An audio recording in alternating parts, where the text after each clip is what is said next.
लेकिन सबसे पहले मैं चलता हूं मधुरेंद्र के पास। मधुरेंद्र, अभी तक क्या क्या खबर निकल कर आई है, क्या क्या हुआ है मीटिंग के अंदर?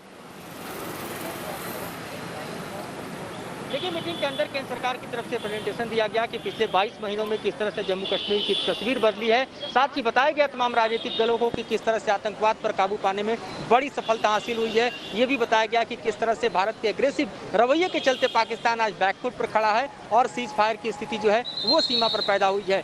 और अब सरकार का एजेंडा यह है कि वहाँ पर राज्य की चुनाव कराए जाए, परिसीमन को अंतिम रूप देकर अब वहां पर चुनावी प्रक्रिया को आगे बढ़ाया जाए। और ये भी कहा गया कि डीडीसी का चुनाव कराकर सरकार ने दिखा दिया कि जमीनी स्तर पर जो है वो बदलाव के लिए और जमहूरियत को एक तरह से रूट देने के लिए आवाम पूरी तरह से तैयार है। लिहाजा वहां के राजनीतिक दलों को भी अब तैयार रहना चाहिए। इसी बाबत तमाम चर्चा जो है अब आगे बढ़ रही है।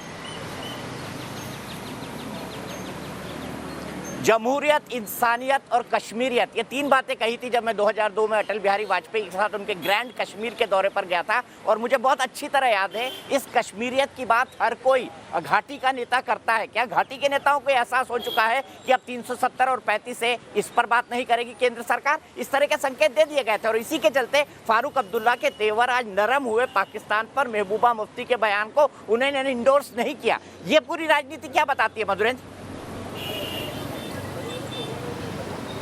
देखिए, राजनीति बतलाती है कि महबूबा ये वही महबूबा है जो कि गुफ्तगार गैंट के तहत ये कह रही थी कि वो किसी भी तरह की बातचीत केंद्र से तब तक नहीं करेंगी जब तक 370 जो है पुनः बहाल नहीं होता, 35 को पुनः बहाल नहीं किया जाता। लेकिन आज वो बैठक की टेबल पर मौजूद है, इस बात का साफ इजहार करता है कि उन्हें आखिरकार जमहूरियत के आगे अपना सर झुकाना पड़ा और भारत की जो लोकतांत्रिक व्यवस्था है उसके आगे उनको अपना सर झुकाना पड़ा। हालांकि उनका पाकिस्तान प्रेम अब उन्हीं पर भारी पड़ रहा है जिस तरह से फारूक अब्दुल्ला ने उनसे किनारा कर लिया है। और ये देखा जा रहा है कि भारत और पाकिस्तान के बीच की जो स्थितियां जो 370 के बाद पूरी तरह से बदल गई थी। लेकिन हम उस बयान को भी कोट करना चाहेंगे जब कुरैशी ने, जो कि पाकिस्तान के विदेश मंत्री हैं, उन्होंने साफ तौर पर कहा कि 370 भारत का अंदरूनी मसला है। यानी जिस मसले से पाकिस्तान भी अपने को किनारा कर चुका है उस मसले को आगे अब और बढ़ाने में कामयाब नहीं हो पाएंगी महबूबा, इसका साफ संकेत मिल रहा है। और इसीलिए फारूक ने भी अपना हाथ उनसे पीछे खींच लिया है।